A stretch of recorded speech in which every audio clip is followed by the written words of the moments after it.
Hello, hello. I am very late today. I am so sorry. I had all intentions of starting on time, and unfortunately, things just got away from me today. Work has been busy. However, it is the Choose Wisely Festival, and that means that we are playing a whole bunch of demos this week, especially I'm streaming every single day. This week, we are playing a whole lot of demos from the Choose Wisely Festival, which are two narrative choice-based games with, I said narratives already, but branching narratives. So the first game that we are starting off with is Imperial Grace by Sinistoria, which is a visual novel about romance, medieval intrigue, and political strategy. And it says, will you rule with your head or your heart? A bit of both. Probably I'm going to rule with a whole bunch of bad decisions, but, you know, it is what it is. So let me just make sure that the mic is in the right place. Anyway, so we're going to get into it. If my head is disappearing, okay, like, listen, there's only so much I can do. Oh my goodness. But yeah, we are due to get into some. See the green screen?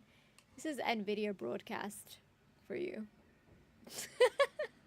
Anyway, let's go. We're gonna jump into Imperial Grace and hopefully not strain our voice too much, but if we do, we are probably gonna have to be drinking a whole ton of water and honey and all that kind of stuff. Because we all know what visual novels will demand. Anyway, that is enough for the music. We can, although only people on the purple app will know that I am playing music, not anyone else, but still. Okay, let us go to scenes. And why do both of them say PS4? It's PC. Although I haven't set anything yet, so actually that probably would help if I open the open the thing. Oh my goodness. We are like very late and very behind schedule, but I hope that you guys know that I still intend to do everything with the utmost to the best of my ability. Even though wording things is really hard right now. However, we're doing it. Oh my goodness. Hope everyone in chat is doing amazing. I know that obviously I have taken a huge break from streaming and all that jazz, so you know, happy for those that are here, and even if people aren't here, it's okay because it's not like I've been frequent anyway, but we still try our best and we keep going. Okay, now that we have the audio for Imperial Grace, we can bump that up to full and then press this, press camera position. Interrupter official, thank you for the 5 bits. Thank you, I appreciate it. Are you interrupt? No, I'm kidding, it's fine. I know we are going to be on the right side of this, that we have not set the rest of this to, and we are going to set it to, here we go. Okay. Actually, that's my stage name. What is your, what's your non-stage name? Let me make sure that the mixer is back up so that everything is loud. Goodness, this magnet is everywhere.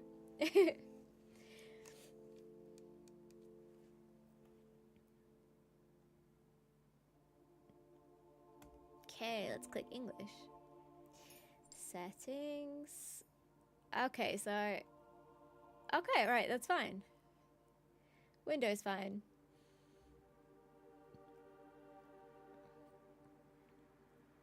Mute the game SFX. Okay. Fade to black for suggestive content. I think we're gonna have to keep it pretty PG this time, so we're probably gonna miss out so much, but I'll play it without that another time. Remove flash of light. Advice for photosensitive or epileptic people. Remove shaking screen. Extra. Map resources dressing. Oh. Yo, Sin! How's it going? How's it going? How you doing? How you doing? Oh. And just like that, I think I have an eyelash in my eye. What a perfect way to start stream. Goodness. Okay, relax hair. Okay, like listen. Oh my gosh. How are you? Hi, lovely. Oh my goodness. Just had dinner and I'm chilling with some tea. Well, then possibly the perfect time because we are going to go jump into a demo called Imperial Grace. How are you? I'm good, thank you. I'm doing amazing. Oh my gosh. Okay. So we're going to hit back. We're going to hit new.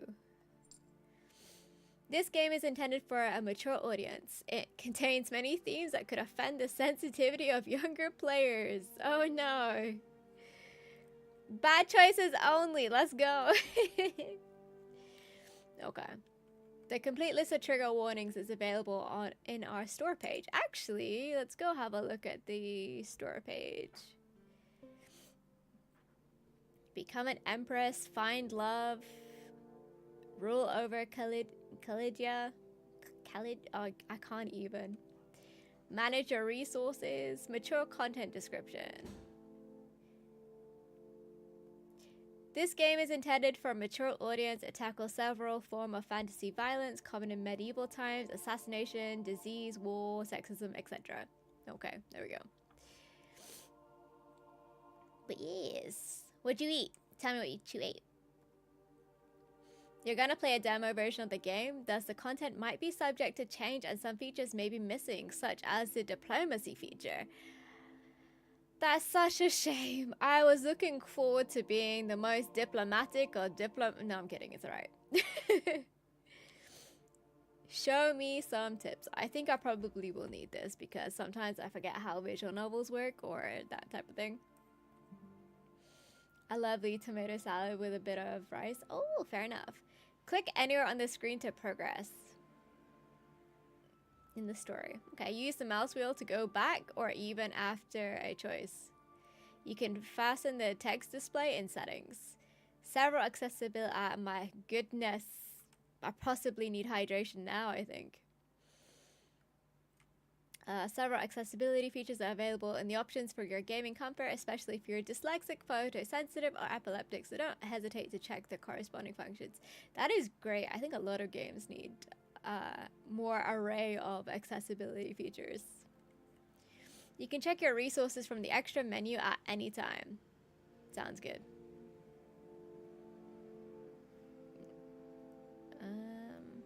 Okay. Have fun. Don't tell me what to do. Goodness. Okay. So we are going to play probably normal mode. I think that's probably the best way to play. You will have infinite resources. You will need to spend your resources carefully. I feel like normal is probably the best indicator, but I like how that the story mode does have infinite resources. This is a bad choices only, so I need things to feel actually impactful, you know? So. Have fun. I was going to, but now I'll be miserable. Honestly, mood. Lydia. I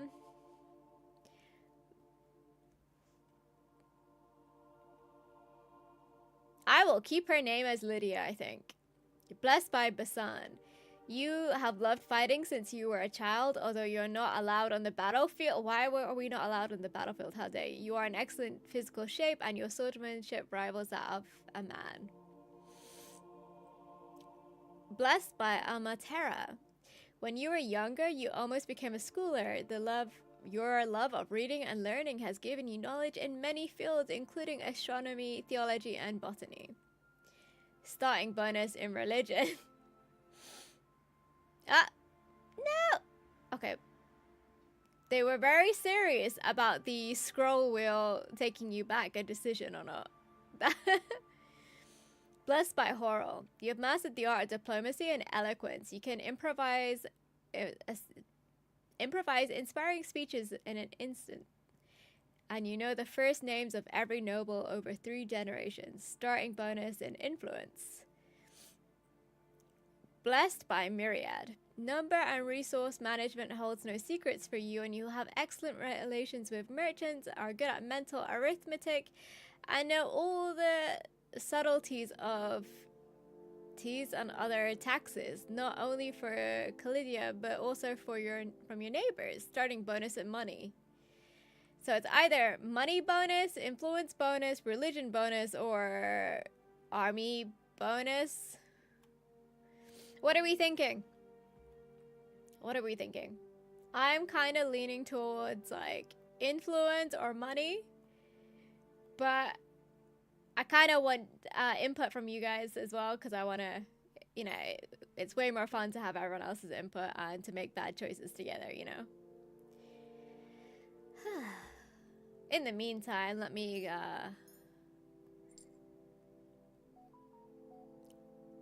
ooh, okay. Medium.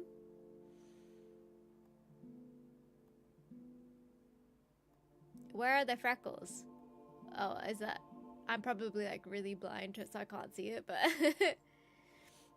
The hair. Contrary to the hairstyle, cannot be modified during the game and will be taken into account during illustrations. Wavy. Oh, this is cute! So the CGI will just have it still stuck in like a... I like this. I like this.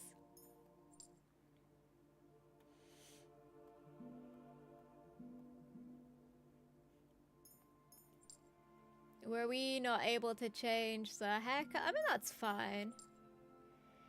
Okay. As a influencer, I think we'll start with influence. I think that's the corniness that you need to start with. But no worries if anyone has any different ideas. I think we will start with this. So Lydia. Lydia's gonna be influential. Her hair is nice though, look at that.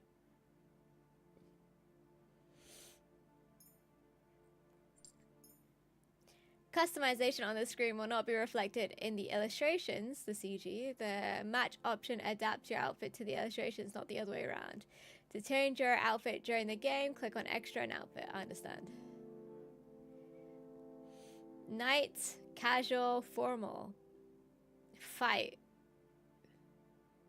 Girl, you fighting in that outfit? Look how, like, excuse me? That looks heavy.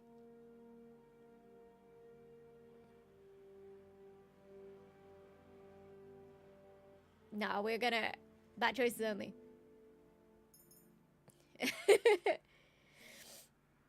Confirm.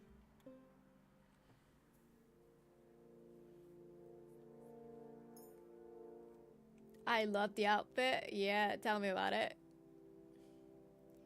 I think the only difference is that it's like she's got trousers, you know? Trouser legs?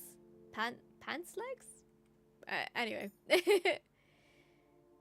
Switch outfit to match the illustration. Yeah, that'll do it. Prologue. Let's go. Your Grace! Your Grace! A panicked voice resonated in my dream like an echo. A few moments before, I understood that it came from somewhere else and woke up with a jolt, disorientated. Okay. The palpable feeling of urgency had immediately brought me to my senses, but it still took me a few seconds to recognize the advisor's voice as well as the room I was in.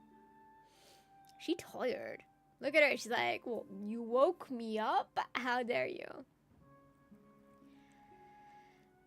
Alden, what's going on?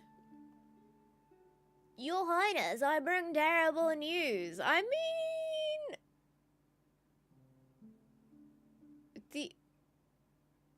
Alden seems great. Your father was assassinated. I'm so sorry, Lydia, but the way that you're like just started like this, okay. Alright. I was ready to hear just about anything. Managing crisis was an important part of royalty after all. And yet I was completely stunned by the news. I mean, anyone would be. You literally go into shock first and then you kind of like... Then you process it. like a few days later, kind of almost just shock. My father was dead at the hands of an assassin just a few rooms from me. Do you guys not have gods for a reason? What is happening? Come on now. What's this one strand doing? Oh my goodness. Okay, there we go. Alright. All the implications from this revelation bounced through my head, drenched in doubt and fear concerning my own security in the future of the realm of Kalidia. I beg your pardon, your highness. I was too late. Pulling myself out of my lethargy, I looked down. She looked down at Alexander. Oh goodness. Mizuki, how are you? How you doing? Oh my goodness. Hey, long time no see. What have you been up to?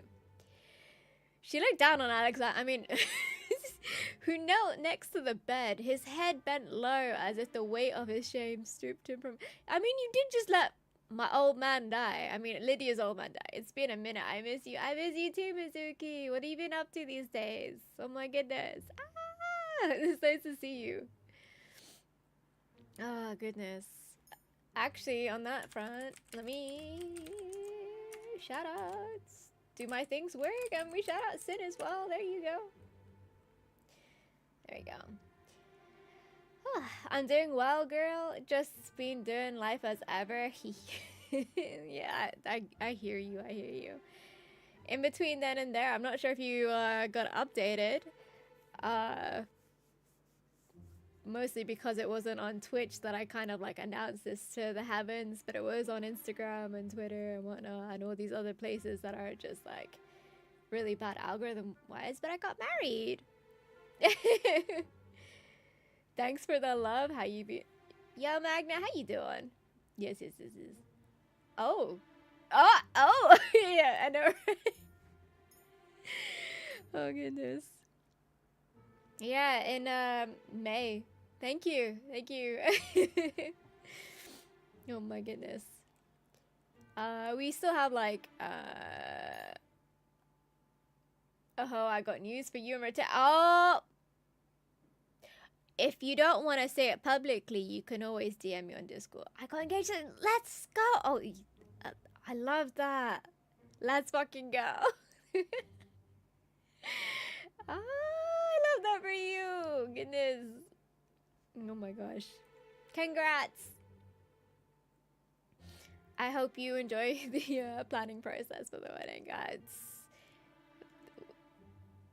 Yeah. Weddings are a lot. Yo, Magna, how you doing, buddy? What's going on? Still, though, I hope you enjoyed yours, girl. I did. It was really nice. I just, I loved it. And I'm so happy that the friends that could come did come. But there were some friends who I wish also came. But it's okay. It happens. Well, me, Sharon, I got married 3 weeks ago. Magna, you did? Hey, yo, Magna. Are you kidding me? Are you serious? Congrats! Oh my goodness. Everyone in chat's getting married. Oh my goodness. Hey, yo, congrats. Literally. Oh, that's so good. It's so good. Serious. Ah, congrats. I love that. Oh my goodness. I'm so happy for you. That's awesome. Really am so happy for everyone. Oh my goodness. Okay, so we're back to looking down on Alexander. We're gonna start off with that. I who looked down on Alexander, who was kneeling, his head bent low, as if the weight of his shame stopped him from getting up. Listen, the delivery I had to. Oh my goodness. Oh gosh. Oh, I'm a little bit under the weather, so don't mind me with my tissue. Whatever went down, I knew he had nothing to be ashamed of. When I was just a child, I already admired his talents, and they grew steadfast with age. Okay, Lydia, whatever you say, girl. Whatever you say. His presence here was a relief. I didn't know the assassin's full intentions, but even if they were after me, as long as Alexander was by my side, I didn't have anything to worry about. Lydia de Terranfell. Don't put yourself down like this. You aren't responsible for what happened. We'll bring the regicide to justice. Ah. Still mortified, Alexander stayed on his knees. I could see his fingers twitch a little, proof he wasn't completely convinced. But he nodded his approval all the same, transported by the firmness of my voice. Oh, she said that firmly. Okay, well, I'll probably have to redo that one. But the great thing about this game is that you can actually use the scroll wheel to go back, and I could read it again if I wanted to. As for me now that I've said it out loud, I felt that the information had settled in my mind, and I finally accepted it as truth with full understanding of the situation. I hope everyone's doing amazing, by the way. My father, Magnus V, Emperor of Calidia, was dead.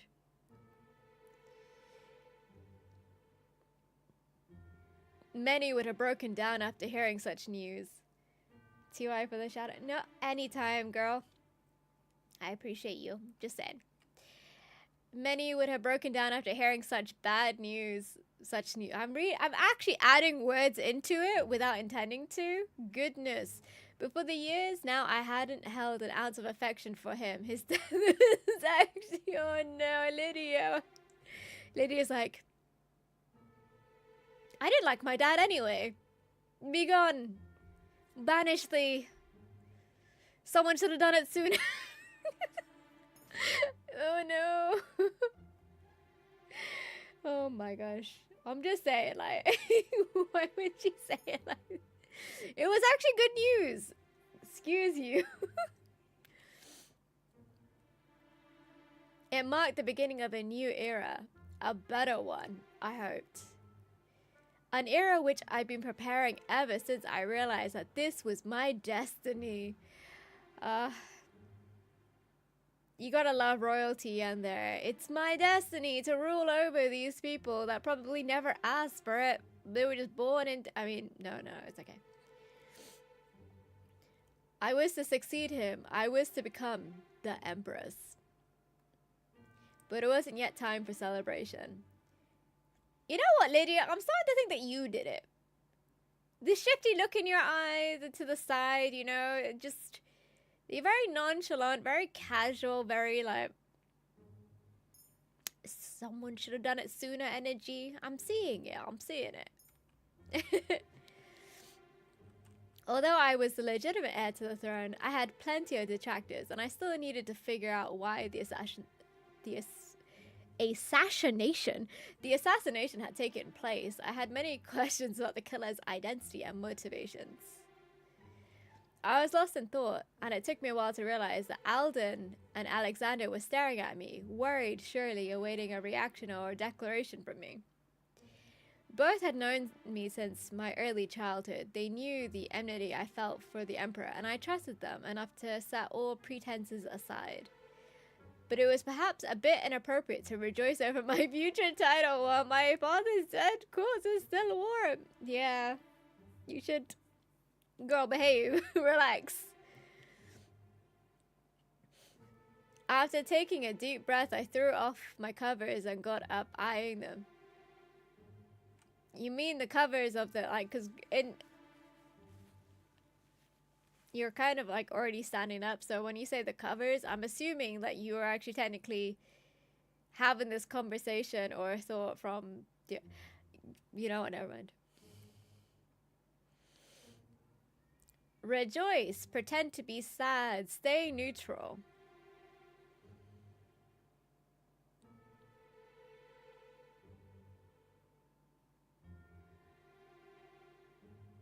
I mean, I think in the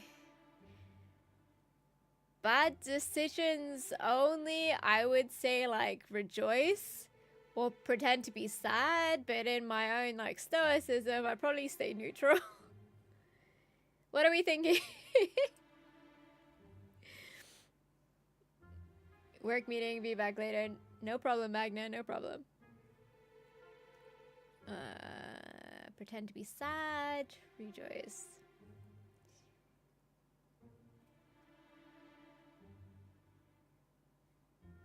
Psst, you know, I'm gonna lean towards pretend to be sad.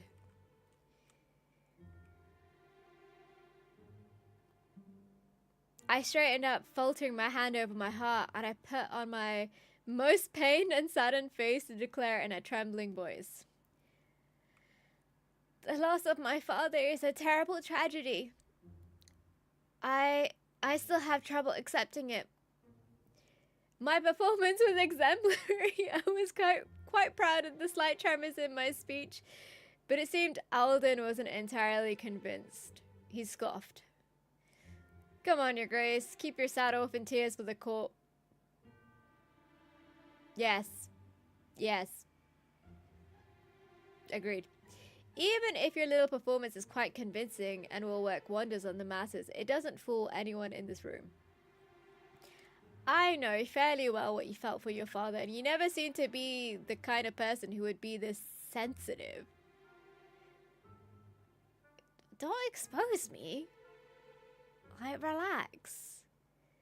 Don't expose Lydia. You have your head screwed on right, which is the part of you that I admire. I sighed inwardly at being so easily exposed, but I politely kept on my smile.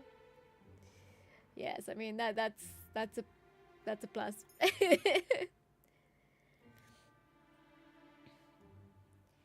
You're right. His death doesn't mean much to me, but just as he said, I can't very well display my indifference before the court. I might as well practice now. Well, at present, ensuring the kingdom's stability is our top priority. I'm counting on you to protect and serve me. This won't be an easy task, but I'm sure we can accomplish great things.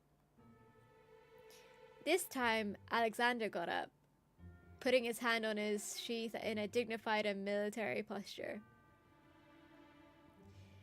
At your service, Highness. May the four witness my oath. I solemnly swear that I'll protect you until my dying breath. Sir, you're kind of extra. I get the idea. It just... Emphatic, he bowed down before lifting his eyes up to me. I smiled and accepted his allegiance with a certain poise, despite my unkempt hair and my nightgown. Marjorie, my tutor, often told me that everything about me showed nobility, that I didn't need any props to act like an empress. Someone is expensive, I see. Today I understood what she meant. Alden, however, didn't seem to share the general's fervor. Forgive me, Your Majesty, for tarnishing your enthusiasm, but there's a very delicate question that I have to ask. Have you had your father killed? What? Why, yes. No. His abrupt question threw me off, and I stared at him, wavering between surprise and indignation. How dare you even suggest such a possibility? You're going too far, advisor. Come on, don't be offended. You said it yourself. You hated your father since the death of your brother. You've always held him responsible for it. And your father dies on the very day of your return to the palace. Whatever your answer is, I'll accept it, but I need to know. Did you really need to step all the way over there, ma'am? I felt anger arise within me at these words, and I walked to the window to breathe some fresh air. As I took a few deep inhales. Oh, she's doing her box breathing. It's good. Box breathing is good. I finally turned around to face him and gave him my answer in a firm voice. On the one hand, my presence here isn't a coincidence. The Emperor celebrates, or rather was about to celebrate, his birthday in 2 days. Half of the Empire's noblemen are here. It's undeniable that the event presented the perfect opportunity to strike. The palace is swarming with unknown guards and servants, it's much harder to provide security in these circumstances. Exactly. Girl's still out here, like, eyes closed, like, everything is fine. On the other hand, your suspicions are an insult to my intelligence advisor. Yes. Indeed. Yes.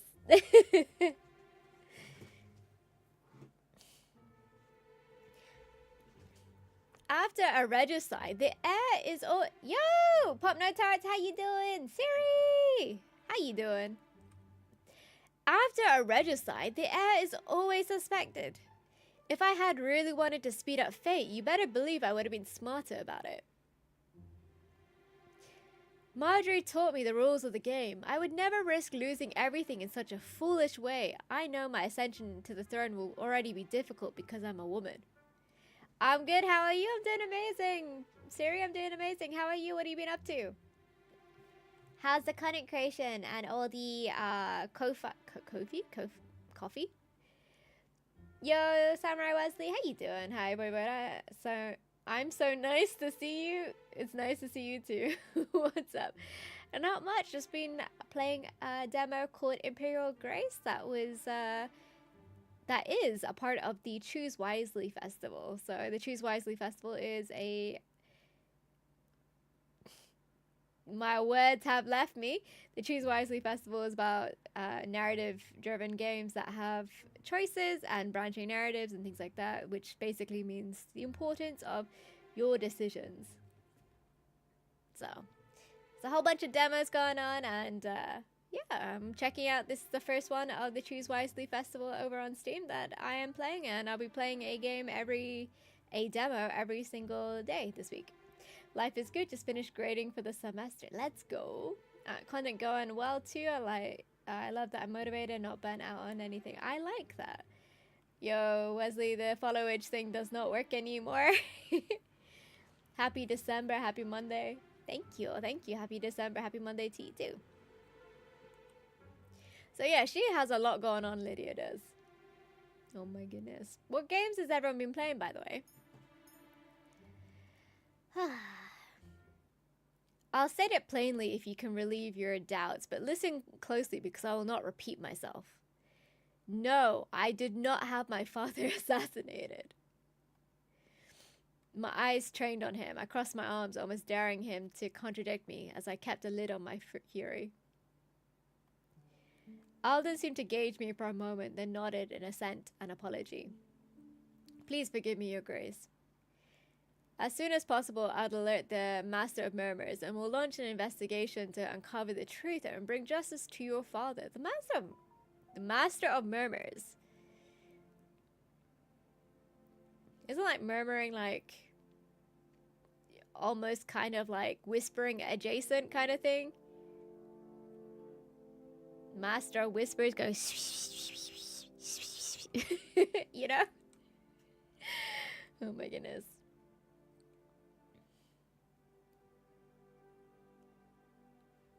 Oh my gosh. I would have preferred more vivid regrets, but under the circumstances, this was enough, and I felt my anger slowly fade away. Oh my goodness. I accept your apology. Let's not speak of this again. There are more urgent things to do. The news will, no doubt, make quite a commotion. You've asked us to swear allegiance to you. I assume you will try to claim your rightful place as heir, Your Grace. Yes, it's my destiny. Yes, I've always wanted to become Empress.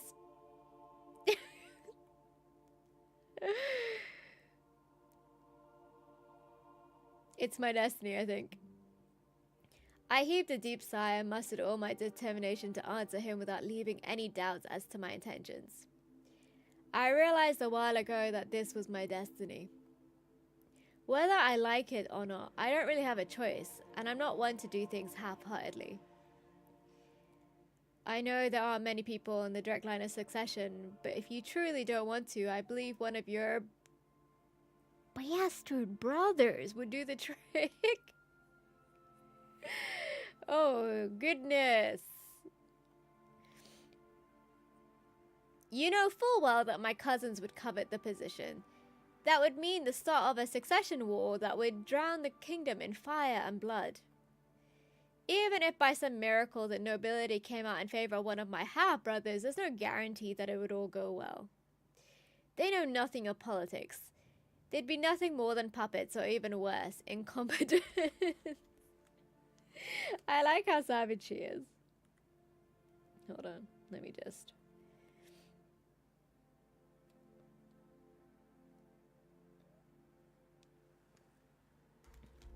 She's like, them half-brothers be incompetent AF. By birth, I have a responsibility to the people of this country. I don't intend to shirk it. In any case, even if I were to retire to my estate to manage it, I would still be a potential threat to the reign. I'll never be safe, even if I were to completely relinquish my right to the throne. I wanted to say hi. Hi to you too. But yes, I appreciate you stopping by, Wesley. There's no doubt about it. I have to be the next empress. Only time will tell, but I think I am the best possible choice under the circumstances. I don't doubt that, Your Grace. In fact, I'm rather relieved to see that you've already thought about it. Like you said, our country needs stability. We can't get away with a weak-willed monarch on the throne. I'm sure you'll be a wonderful empress, Liddy. This guy needs to stop sucking up to her, I swear. His words were barely a whisper, but I'm not sure of what I heard, and I felt my... Girl, relax. Okay. He seemed embarrassed by his own boldness and blushed more violently. While I flashed him a smile to reassure him. It had been years since I last heard him call me by my name. Even if I had no doubts about my own abilities, it was always refreshing to see the trust he gave me. I cleared my throat and regained my composure so I could give my orders. This would be a long night. Who else knows about the assassination for now? Alexander seemed surprised by my question and frowned a bit while searching his mind. When I found the body, I immediately went to warn the advisor, and both of us rushed to see you. The only ones who know about it are the guards who were patrolling with me and your father's personal maid who was passing by. Oh, well, the maid did it. Obvious. No, I'm kidding. We knew it'd be bad to attract attention, so I had her discreetly sent to the dungeon for interrogation. Oh, goodness. How about the guards who were stationed before my father's door? Both are dead? I also had their corpses taken to the dungeon for examination? Okay. I paced the room, lost deep in thought. As for recent games, I've been on Crossworld and played the second beta for... Oh, fair enough. I love the artwork for this game. Yeah, me too. That's actually why I was happy to play the demo, because I got invited to be a listed creator for the Choose Wisely Festival. And I was like, I'm gonna do it. I'm gonna do it. So I did that, and they reached out to me, and they are... there's like two accounts, but there's one belonging to one of the, I think, people who manages it, but from Sinistoria. But yeah, they are. But that is one of the accounts, but the developers are called Sinistoria. Or Sinstoria, sorry. So, yeah.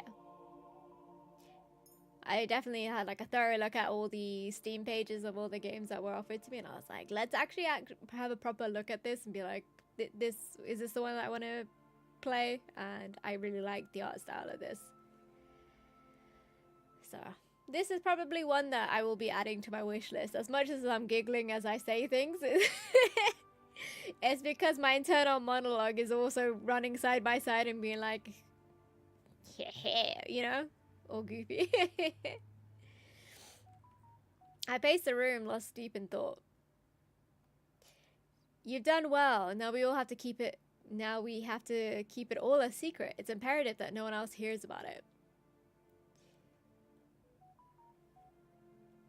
Alden, I don't even know why you're kind of just filling up with silence. Like, listen, are you gonna say something or not? Alright, both of them. Your Grace. This won't be an easy secret to keep. Obviously, we won't be able to do that forever. I only need a few days so I can stay ahead of my detractors. Alden looked thoughtfully for a few moments and then he nodded. I see, so you want to act before everyone else, which should give you the upper hand. Exactly. Very smart. I have no doubt that some people will want to take advantage of the situation. Even if you are unquestionably the rightful heir, your place will be full over. But if you don't give them time to react, that could make things a great deal easier. That's what I was thinking too. I'd love it if the situation was more straightforward, but this is a little white lie and the alternative is chaos of a wildly disputed succession. Alden nodded and I continued developing the rest of my plan. In the meantime, pretend that His Majesty is not feeling well and investigate discreetly. So, Siri, I'm not sure if you were here, but it starts off with us, I guess, snoozing, or Lydia snoozing away. And these two barging in and being like, girl, your dad is dead. He's just been assassinated and we came straight to you. So, yeah. So now it's kind of like, we tried to kind of play it off as like, oh no, but apparently she doesn't like her dad and everyone in this room knows about it. It was giving, why didn't it happen soon? But yes. So, I already know we have a very, I guess, more of a unique character who's a bit more calculating already, but we still have choices that we can make. And some of my choices are probably just gonna be absolutely terrible. I see. I'll order my men to stay silent. I'll also ensure that they haven't said a word so far. About that, it might be wiser to ensure that they can't talk. Is he saying to off everyone? Is this another option? Low-grade staff is known for gossiping, even the guards.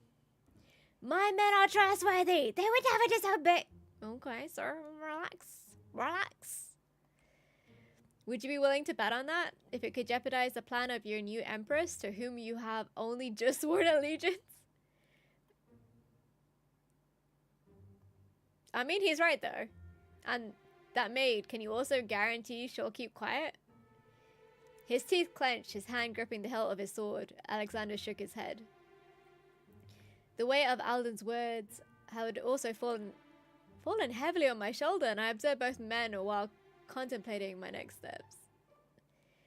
The decision is yours to make, Your Grace, but I strongly advise you to silence Luke as your first act of succession to royalty. Why don't you just off your palace guards and then possibly live the rest of it in paranoia? Alden was right. The most effective way to ensure someone stayed quiet was no, why were you thinking like this? Like, I get it, but also at the same time.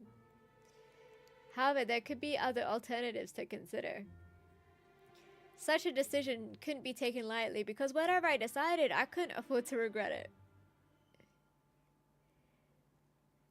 Have them killed, or pretend they were collateral damage of the assassin. I'm sorry, Alexander, but we cannot afford to take any risks.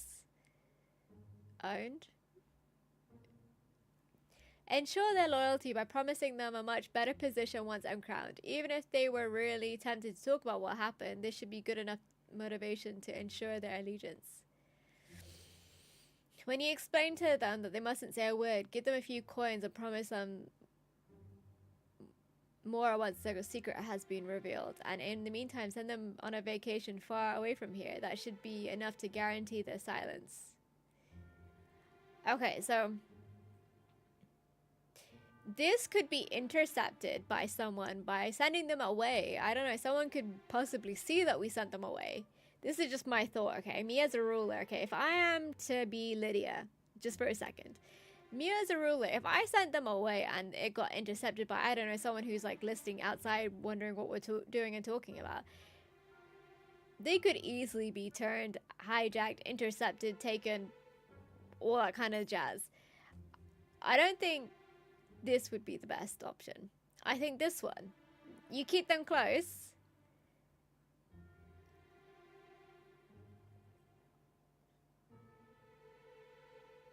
You keep them close. I don't think paying them off is a good idea. Sending them on a vacation is great and all, but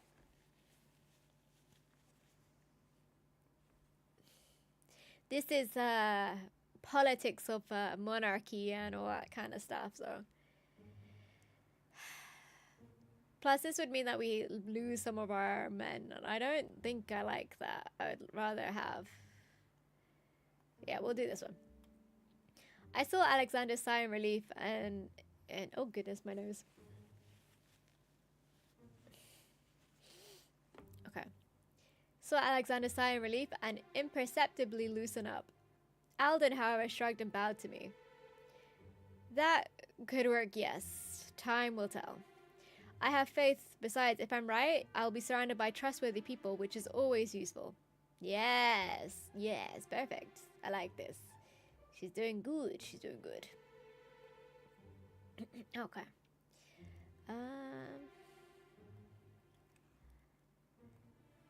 I had spoken with determination, perfectly hiding my own doubts. Humans are unpredictable in nature. It was a bet, and I could only hope it would pay off. In any case, even if the servants talked and the rumor escaped, I still had my chances. The advantage I was building up would be precious to me, but it wasn't the only weapon in my arsenal. Can I count on you, Alexander? He straightened into a military stance and immediately bowed. Of course, Your Grace. I'll do my best to convince them. You've made the right decision. Without further ado, he bowed once more and left the room with a heavy step. Alden seemed to be lost in thought for a moment, giving me time to come to my senses before he bowed down in turn. I must at least inform the Master of Murmurs of the situation so that we may launch an investigation. I nodded, aware of our lead spy's discretion as well as his efficiency. Once that is done, I'll come to you and plan the rest of your ascent. Once more I nodded in approval, glad to be offered a little interlude that would allow me to gather my thoughts. And to dress decently while I was at it. Yes. Girl still in her PJs. After all, even if the coronation hadn't taken place yet, deep within me I knew it. I felt it. I was the Empress. Let's go. Chapter 1. Can we play this or is this the end of the demo? We have it. Yeah, let's go. Spring, day 8, morning. The sun had now been up for a few hours, promising a beautiful day, but I knew I wouldn't be able to appreciate it. Hey, look at the outfit though! Now that the rush of adrenaline from the news had passed, all I had left were doubts on the days to come, which was going to be exhilarating as much as terrifying. I was gambling my future along with Callidia's, and that was a big deal. I'd spent the past few hours readying myself and refining the details of my plan to appease my latent nervousness as best as I could, but that didn't help me shake off my main preoccupation, the servants. Like Alden had said, I had made a risky decision, and I had been torturing myself for hours wondering if it was worth it. I was restless when I heard the knock and leapt to the door, opening it for Alden and letting him in. There, Your Grace, we have followed your orders. I hadn't seen that he was accompanied by the Master of Murmurs, who came in after him. A slight discomfort washed over me. His role inside the palace was vital, but since I was a child, I had been terrified of his hidden face and the mysterious aura that surrounded him.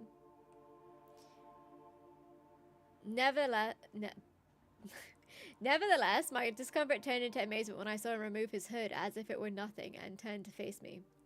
My brain had pictured the worst for years, and it was very unsettling to finally be able to put a face to the man. I realized he wasn't as monstrous as I had imagined. In fact, I was so shocked that it made me forget the reason for my visitor's presence, which seemed to greatly amuse the Master of Murmurs.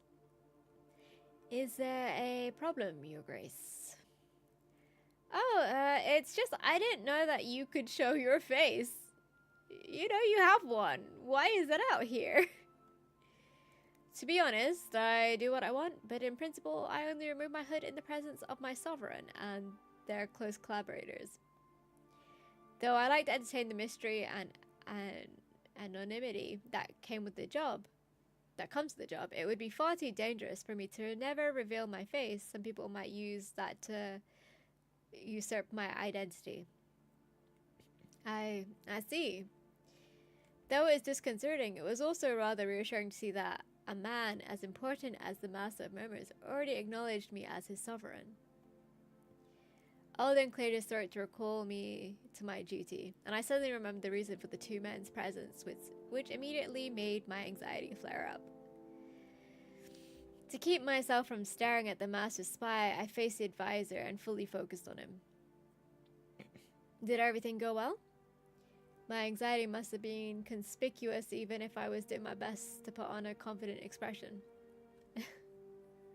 The servant seemed convinced by your offer. They left the palace without complaining, so I suppose we can count that as a win.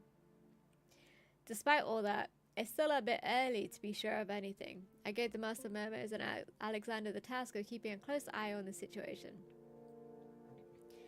The Master of Murmurs slowly nodded in assent. We'll know more tomorrow, but for the time being, there's nothing more to report. I lifted my eyes to meet my... Okay, I think my chat just decided to, reboot itself. Use the snooze. I lift my eyes to meet my advisors and flash Alden a reassuring smile. Clearly, he read my emotions better than I thought, and I couldn't allow myself to visibly waver at such a critical time.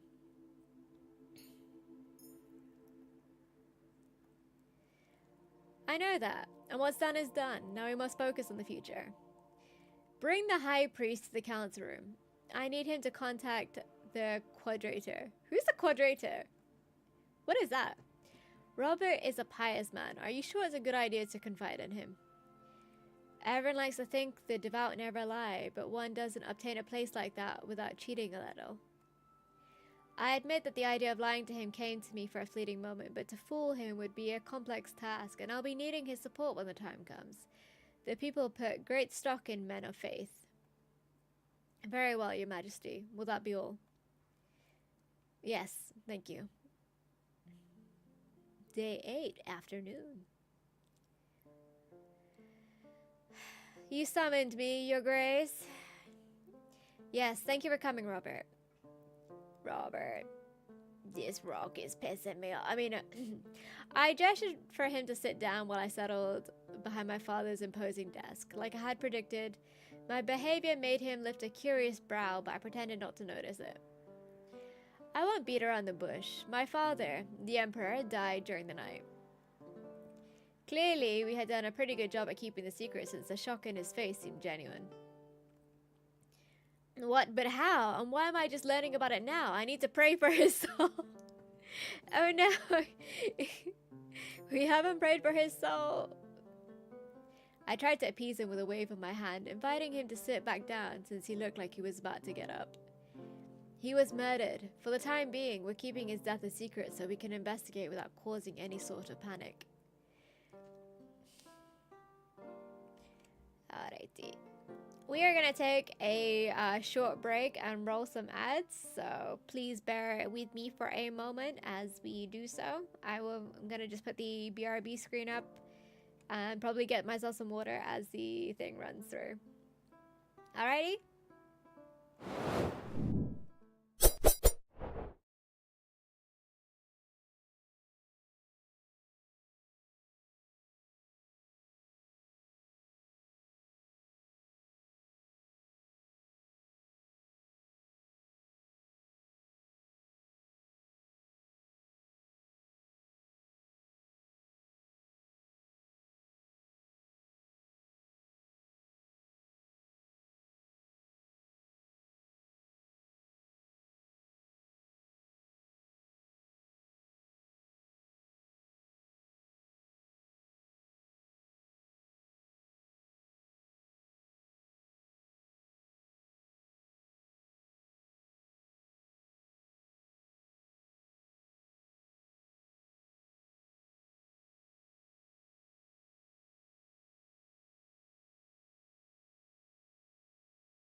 Welcome back, community. I just got myself some apple, carrot, orange, and ginger in a juice that I made.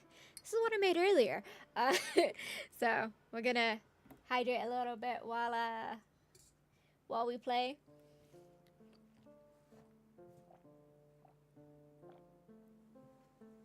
So good, so good.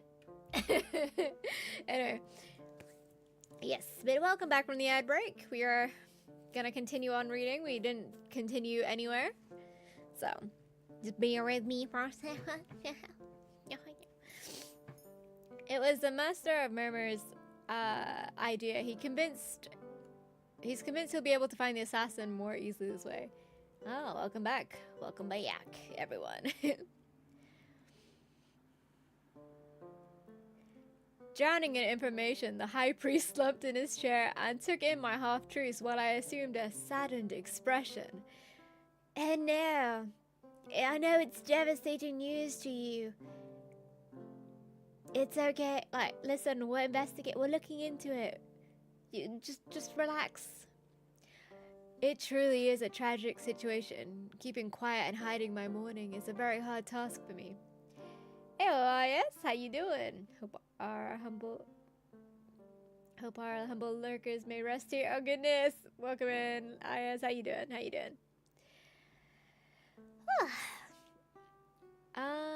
But yes, we are playing some Imperial Grace, which is a demo for the Choose Wisely Festival, which is a festival dedicated to narrative games with choices and branching narratives and all sorts. So good, yes. I'm glad to hear that you're doing good. Anyway, we are playing a game to do with this lady here. Her name's Lydia. Her pops got assassinated just the night before, and she's not actually sad about it, but she's telling everyone she's sad about it. And this guy is more devastated than Lydia is about her pops, so it happens. Anyway, but I'm glad to hear that. How you doing? What you been playing these days, IS? Yes, it truly is a tragic situation. Keeping quiet and hiding my mourning is a very hard task for me. Did you believe it? No, I'm kidding. I know it's a lot to ask of you, but you need to keep this a secret. I want to do everything in my power to uncover the murderer, especially since I'm scared he could come after me. Genshin and antagonist, nice. Once more, I was quite proud of the quivers in my voice, and my acting seemed to be effective since I saw a spark of compassion light up in his eyes. Ah yes, we got through to the man of God. That's right. Now go pray for his soul. I understand now why the general is guarding your door like a common soldier. With a closed expression on my face, I nodded, searching for the right words. The first and main reason I've summoned you here is so that I can confide in you and ask you to pray for my departed father's soul.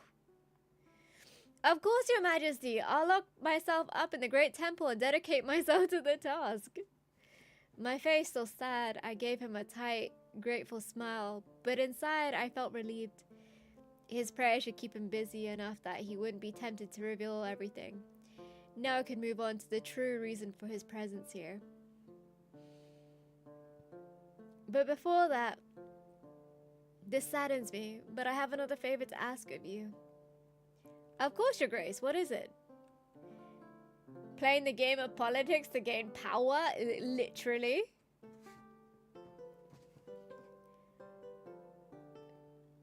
Well, Alden and I are afraid that all the upstarts across the kingdoms will rush the castle and try to usurp the throne as soon as my father's death is made public.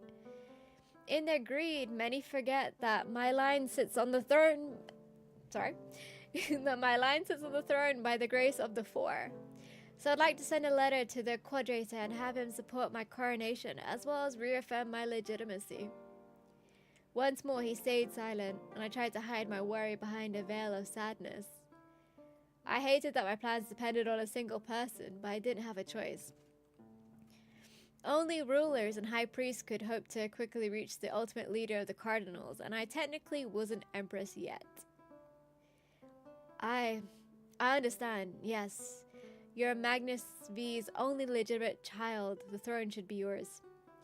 That said, I don't know if the Quadrator will approve of your advent. Perhaps if you were married, your candidacy would seem less inappropriate. What do you mean? How dare you? I shall have you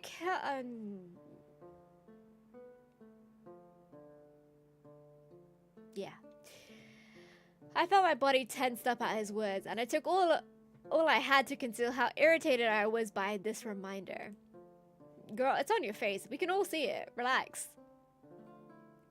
I knew I'd be told such things. I had mentally prepared myself for it. But obviously it hadn't been enough. It's an issue, yes, and I'll do my best to find a fitting husband quickly, but you'll agree that I cannot entrust the throne of Calidia to just anyone. I have plenty of suitors, but I need some time to study each and every one of them. That's not something that can be done in just a couple of days or even weeks. In the meantime, we do need someone to lead the country and make sure it doesn't sink into chaos. And if a regent were to be appointed, I'm afraid he might refuse to give the throne back to me and my husband, which would lead the whole country to a bloodbath. No one wants to see another era of murderous plots like Magnus III's time. You're right, Your Grace. We cannot let such... I said Magnus B, but it's Magnus V. Goodness, I can't even read Roman numerals. You're right, Your Grace. We cannot let such a tragedy befall us. I'll go write a letter to the Quadrator right away to express support for your coronation and explain our situation. Satisfied, I let a sigh of relief. I thank you for your support, High Priest Robert. It means a lot to me. Swiftly, I opened one of the desk drawers and pulled out a thin, sealed letter. While I was waiting for you, I humbly wrote a few words destined for the Quadrator. We've never met, and I hope this would help him get to know me a little, as well as reassure him of my faith in the Four. I was thinking that perhaps you would be so kind to add it to your own correspondence? Once more, he seemed to be caught off guard, but he smiled instantly and enthusiastically. Of course, Your Majesty, it's a great idea. Relieved, I gave him the letter in question while thanking him once more for his support and his help in these unprecedented times. I only hoped he didn't have the audacity to break the seal, because even if it did contain a few cliches on my virtues, the letter mostly made promises that could actually motivate the Quadrator. I knew that gold made the world go around, so I promised a hefty donation to the great temple of Meriden, knowing his tastes for luxury. I knew he wouldn't be insensitive to a few more riches.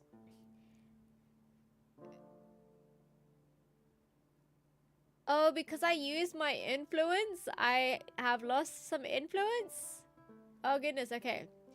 Having always known that I needed support one day, I had used the few resources at my disposal to observe him closely, and I had learned something that could stain his reputation. Owned 10.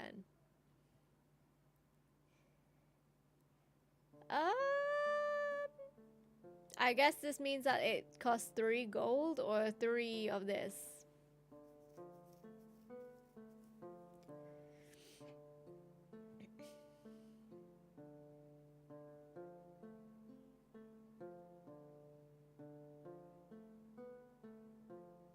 Okay. To play with a man as powerful as the Quadrator, I wasn't talking about his possible connection to the gods, but his actual worldly power was a risky move, but it was all worth it. I gotta do Tekken daily sometimes. BRB, no worries. The dice has been cast. I could only hope for things to go well and prepare the field for my conquest of Calidian nobility. Day 8 evening. Let's go. Despite my desire to act for the time being, I couldn't do anything but wait for the Quadrator's answers. Even if the letter had left that very morning, Meridian was far away, and I knew I couldn't hope for an answer for at least 3 days. I had to chomp at the bit and act naive. My first thought was to mingle with the court so I could clear my head, But then pretending that nothing was up and feeding rumors to justify my father's absence was more frustrating than doing nothing. Even Marjorie's presence irritated me. Despite her advanced age, as soon as she turned her inquisitive eyes onto me, I had the impression she managed to perceive the truth. Goodness, we need a hydration break.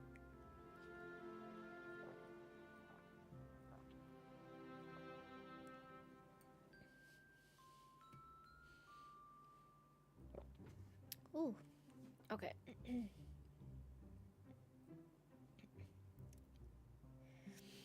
So I had taken refuge in the library, hoping to read a little. But in all honesty, even if I managed to unscramble a few words, my thoughts were far away and my mind was replaying the events of the previous night.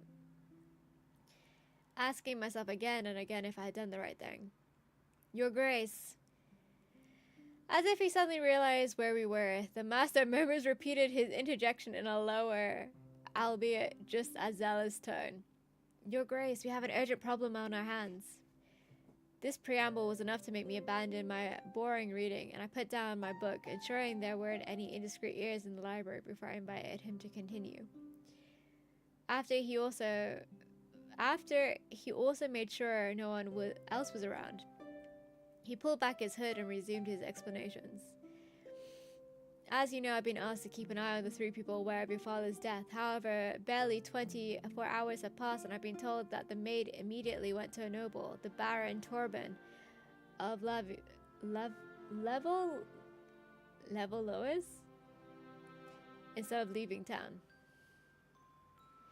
I conducted an investigation and I'm almost positive the 2 are in a relationship. I've interrogated her colleagues who confirmed that she's had a rich benefactor for a few months already, and everything hints at his name. I didn't really care about my servant's romantic endeavors, but I wanted to know where he was going with this. Are you afraid she'll speak? Yes, I'm afraid the Baron will want to use the information to glean more power. Is he trying to blackmail us? No, we've had nothing of the sort, but tonight he's holding a party to which half the nobles currently in the capital are invited. That cannot be a coincidence.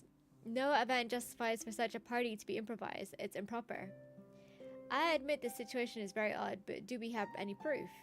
Unfortunately, no, Majesty, only suspicions. I took in a few deep breaths while I pondered the situation and calculated the risks. The flippin' maid, I swear. We should have gone with offing them, you know? If these allegations happen to be true, I'd be stuck between a rock and a hard place. Not only would my plan to gain time fail utterly, but everyone would know of my deception. Moreover, if she didn't speak, now I knew of this maid's allegiance, I wasn't sure if it was a good idea to give her a better position down the line that would give her more opportunities to spy on me for the Baron. What are our options? There aren't many, Majesty. Either we do nothing and wait to see what happens while preparing to counteract possible rumors, or we had them both assassinated to eliminate any risks or leaks, but the Baron is an influential man. There are far fewer chances of his death passing unnoticed than there are of a simple servant.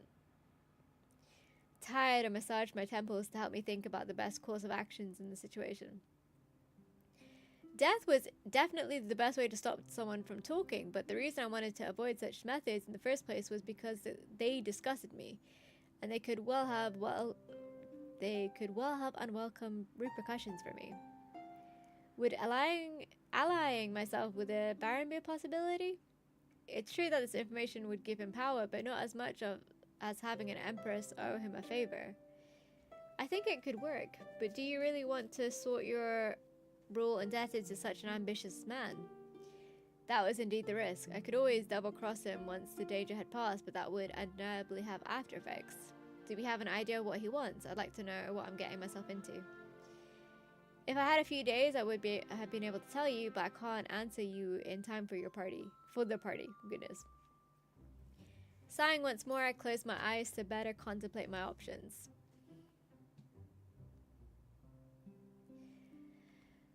When one plays, one must expect to lose. I'm ready to accept the consequences of my actions, even if it won't be easy. I'm afraid trying to fix things will make things worse, and I don't want to fall into such a vicious cycle. I'll wait to see what happens. We should prepare as best we can for what it is. Well, I need to slow down. For what it is to come. I despise having to resort to the solution, but because the servant hasn't been trustworthy, I don't have much of a choice.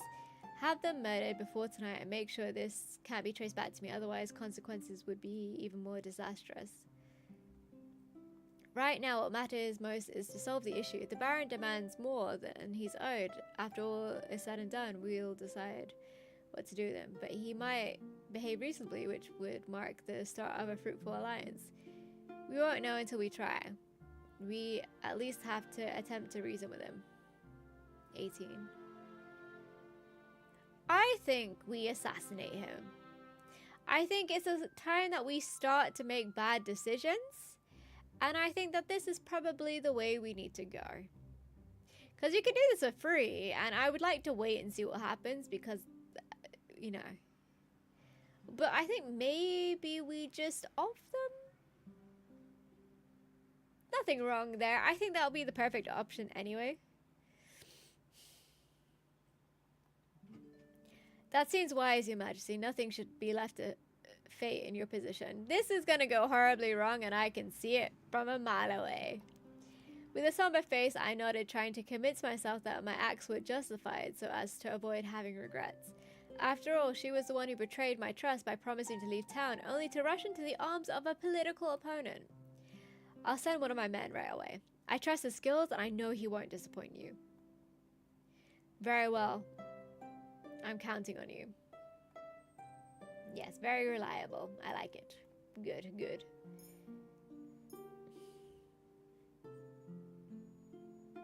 Hold on. Okay. The Master Murmurs gave me an elegant bow and departed, leaving me alone once more, with doubts gnawing at my mind. I waited for the end of the day with more nervousness than usual, unable to concentrate, fearing the arrival of the Master Murmurs as much as I hoped for it. Okay, so we tried to save them and we still ended up assassinating one. It was already late when the Master Murmurs knocked on my door to inform me of the situation's evolution. I knew well that these methods were common in murky waters in which I now swam, but it was my first time and I couldn't shake off the feeling that there were so many variables that could turn against me. My agent came back and everything went as planned, Your Grace. You can now rest easy. The Baron died slipping in a staircase and the servant was attacked in a shady neighborhood. Oh no!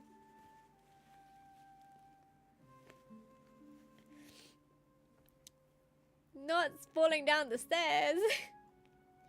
The Master Murmur's smile gave me a chill. He, on the other hand, seemed particularly proud of his murders disguised as accidents.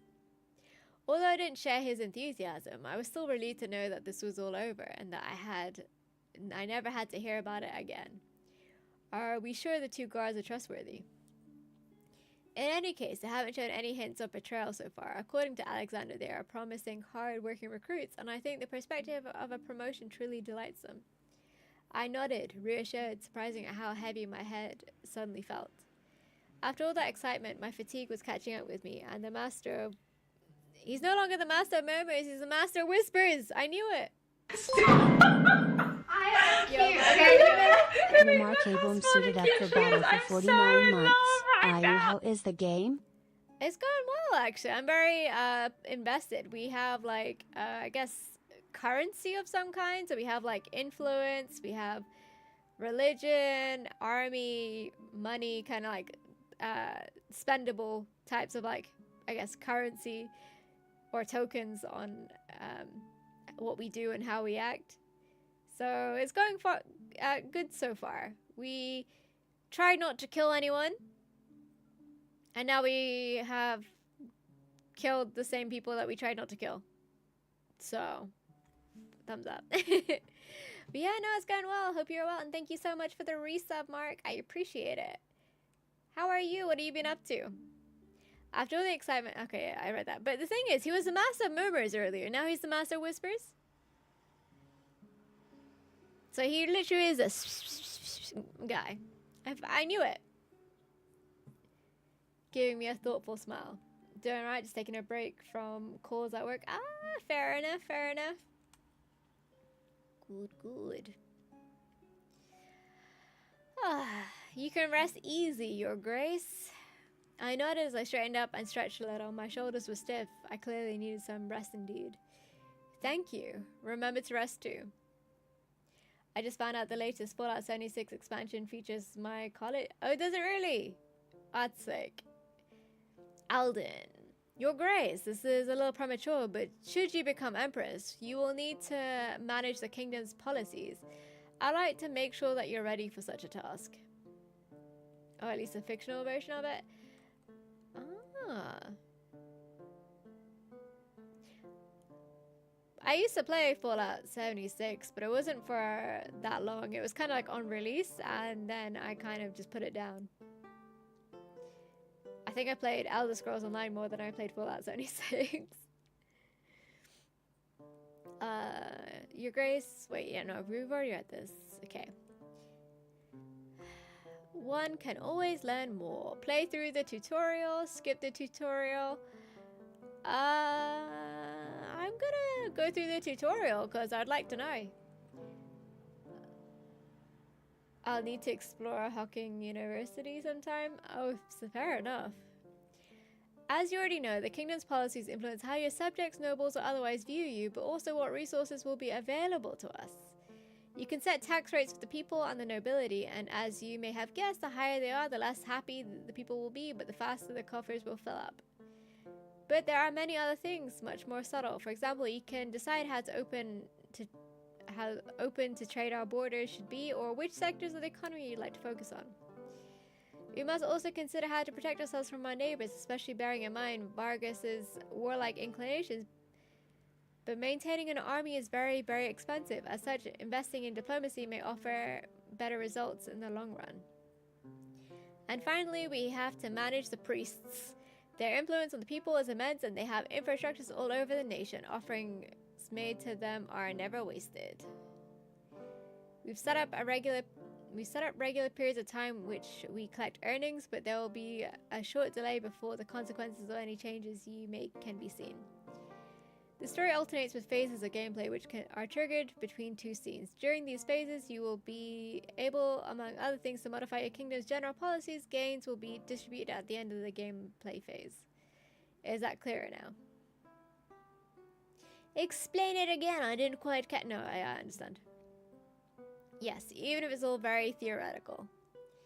That's true, but the best way to approach the subject in a more concrete manner is to look into it yourself. Even if I'll only be doing this work after my coronation, may I try my hand at it now? I'm sure there are things that I'd like to change in my father's policies. Okay. Oh, I see. Reset. Taxes, moderate. Money 2. People +5. People -5. Just money. Offerings. You will help finance a good part of the temples and academies across the trade. Controlled. Restricted. Free. Goods are less. The nobility likes free stuff. Okay. Goods -1. Goods -2. Restricted.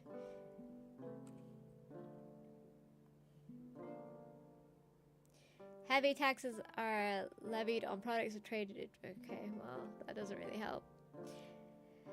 Your economy will be focused on the exploitation of raw resources. Crafts. Nobility plus resources. Money minus people. Goods. Farming.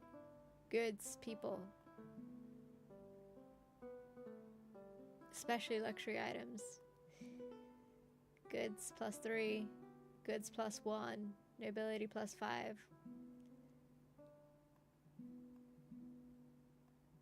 I mean, I kind of would like the people to like me, but I think at this point, power is probably everything. Army. Dismantle, maintain, expand.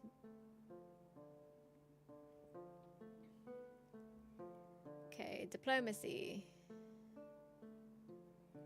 You will send at least one ambassador to each neighboring country. Influence minus minimum.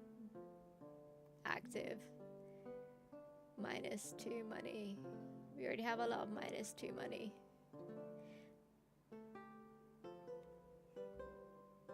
So what that people 15, nobility is getting a +10, money's getting a +1, religion is a +2, army is a +1, goods is as it was, and influence is a +3 to that. That sounds most excellent to me. We'll see how that goes. Your Grace, oh goodness.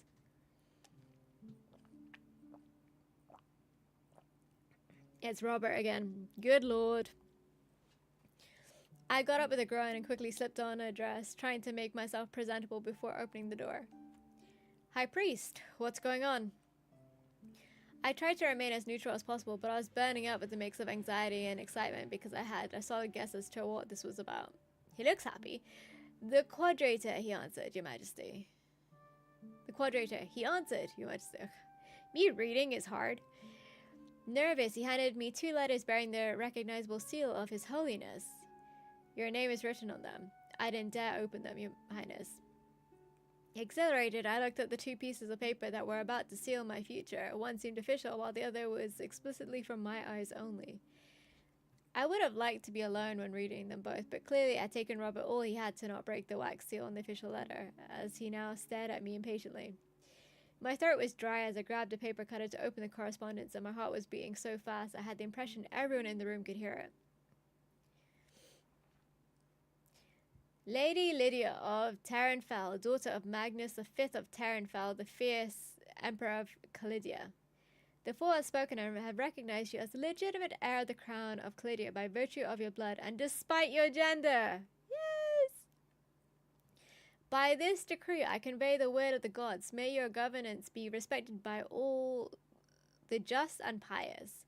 May your rule prosper and never stray from the fool's faith. Vermeer, Quadrator, by the grace of the 4. Nice. I was shaking so hard I felt my legs give in, and I had to sit on my bed so I didn't fall over. I had done everything in my power to make the moment happen, but now it was upon me. I was engulfed by all the emotions I had accumulated in the past week. Robert seemed to understand me, and he bowed to leave me a few long seconds so I could take in the Quadrator's words. Finally, he spoke up. That's marvelous, Your Majesty. I knew the 4 would acknowledge your legitimacy. Almost timidly, I nodded and tried to recover my usual composure. With the Quadrator's support, my coronation was sure to happen, but that didn't mean I was rid of enemies or other contenders. I couldn't let my guard down yet. Yes, the time has come for everyone to know the truth. Gather nobles in the castle at dawn and prepare the pigeons. Prepare the pigeons! He nodded, a grave expression on his face. Yes, we can't wait any longer. The secret of your father's death couldn't have been kept indefinitely in any case. It was true that his absence has been going on for a while, and possible illness worried people just as much as a possible death. It was fortunate that these letters hadn't taken too long to arrive. I'll be there. I need to finish getting ready. Of course, Your Majesty. I had the bells rung, but at such an early time, I don't suppose we can gather everyone in less than an hour? I approved with a polite nod, and soon I watched him leave and close the door. Finally, on my own, I collapsed on the bed and let myself glow. She whooped in pure childish joy as I read the Quadrator's letter over and over again. Are you going to read the other one, Miss, ma'am? Because I feel like that's where it's going to be like, I know you kill people. Only after a few long minutes had passed did I decide to open the second letter, which was addressed to me personally. Lady Lydia de Terranfell, thank you for the generous donation to Meriden's Great Temple. Please know that I never forget my friends. I'm sure we'll get along marvelously. Okay, it was a good choice to give him money.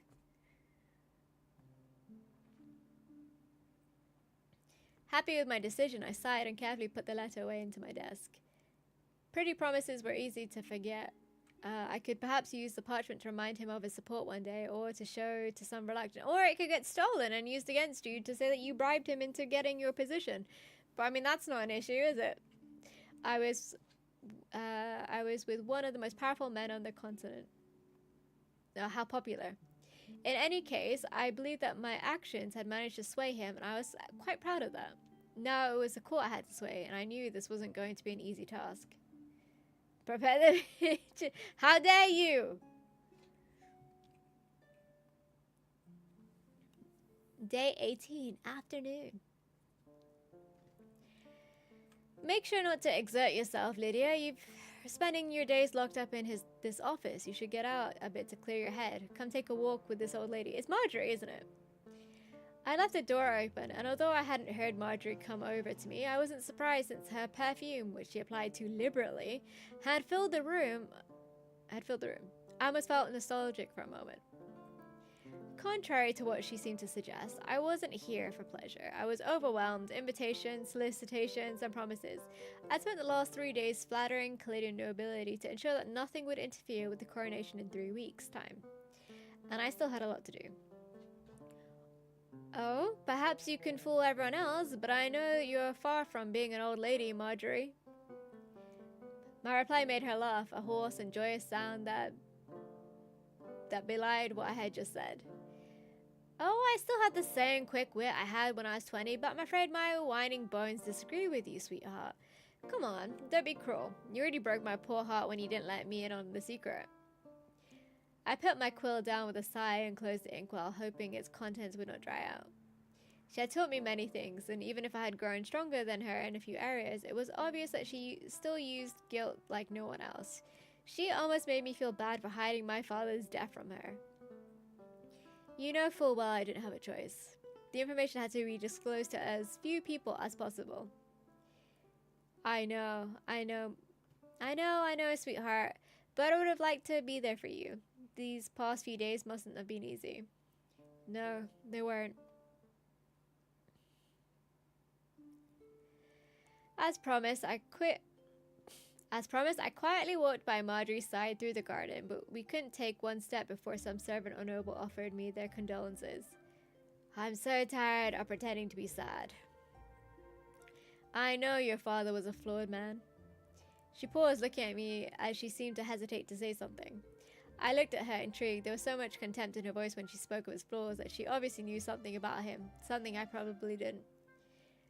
But no matter what anyone says, he was your family, your blood.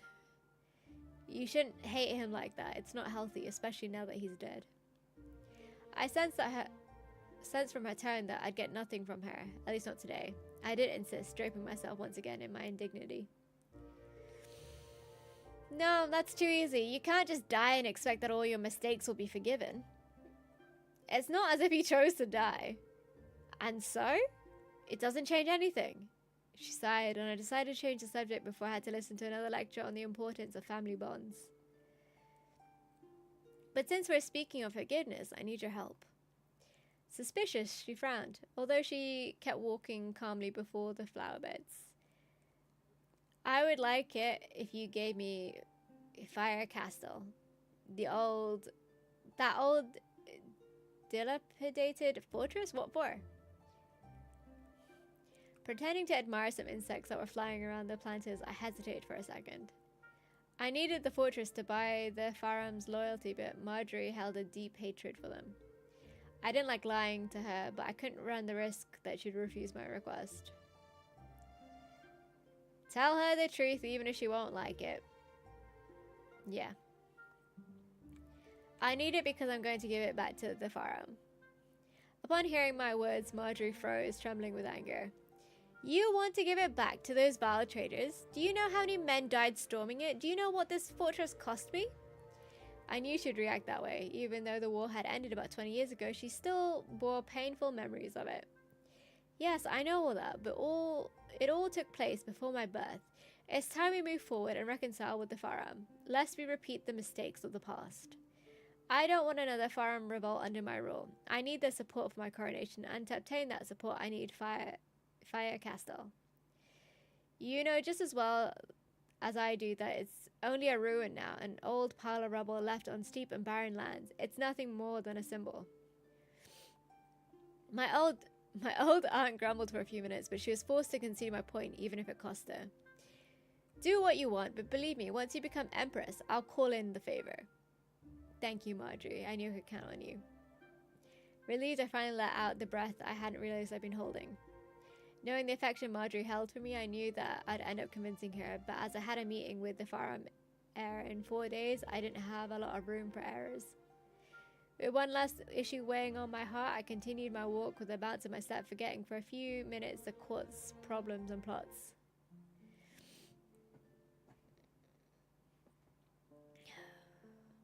Lydia.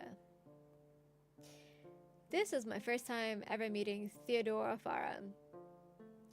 I had heard him described as a cold, distant man, but I still didn't expect him to be so glacial. I waited for him to deign reply to my greeting as courtesy demanded, but the silence between us was deafening. He only stood there, staring at me, impassive, without even as much as a good morning or a nice to meet you, while I had to keep smiling not to lose face. Dude is not giving me anything. I had better things to do than engaging in staring contests. Consequently, I had swallowed my pride and gestured to one of the chairs around the staff table, with a large map of Clydia had been laid out. I imagine you must be tired after such a long trip. Please sit down. I thought he was going to stay standing there, but he did finally sit down without another word while I took a seat not too far from him. Like I said in my letter, I'd like for the Terranfell and the Farum to reconcile. The tension between our two families have lasted long enough, and I imagine your sudden desire to make peace has nothing to do with your upcoming coronation. The Montiliet are eating out of your hand, but the Boilder will never support you, which means you very much need us. Coming as he was from a lineage with a somewhat barbaric reputation, he had done a fairly clever analysis of the situation, but I didn't let that stop me. Very much need is a bit of a strong word. Should I remind you that I had the support of the Order and by extension the Four, the people will follow me. That said, I do wish for my coronation to go smoothly as possible and the rest of my rule as well. I'd like to avoid bloodshed altogether if possible, and I fear that the ancestral enmity between our two families might lead us to just that. Neither you nor I was born when the Farum revolt took place. It's up to us to decide if we want to perpetuate the cycle of conflict or if we want to build something new. He took on a thoughtful expression and observed me with a renewed interest. It's easy for you to forget. You're on the side of the victors. You haven't been rehashing your resentment for 20 years. That's a fair point. That's a fair point. Hold on, I need to mix my... Okay.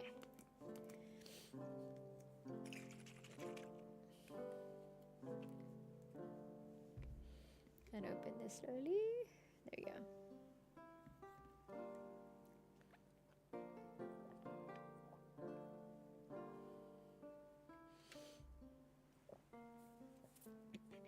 I mean, it's true. Precisely. Wouldn't it be easier for you to forget as well, especially if it's been haunting you for that long? Even if we were inclined to consider your offer of a reconciliation, how could we trust you? I won't give you a history lesson, but that revolt didn't happen for nothing. He was following me exactly where I was leading, and it took some effort to repress a smile and keep a businesslike countenance. Firstly, I'm not the same person as my father or my grandfather. It's unfair to distrust me as a result of their actions. And secondly, I'm ready to make a gesture of goodwill if the Farum are ready to make one as well. I'm listening. If you openly support my ascent to the throne, I'm ready to return to your family, the Fire Castle Citadel, and the lands that go with it. The time I savored the true surprise in his eyes when I handed him the deed I had taken the time to prepare. As you know, it was confiscated after the revolt since it's located at a strategic crossroads between Terranfell and Montiliet, and I thought it'd be a strong gesture to return it to you, but also quite a symbol of trust. After glancing over the signed pledge, Theodore looked at me once more, with defiance this time. There's no doubt that my family will appreciate the gesture. I was already basking in my victory when he continued, his voice cold. But as for me, it only makes me see that you are one of the politicians ready to use every dirty trick in the book if it will give you what you want. I have been warned that you're the rightful heir of that snake who used to lead the Montiliet, but now I'm seeing it with my own eyes.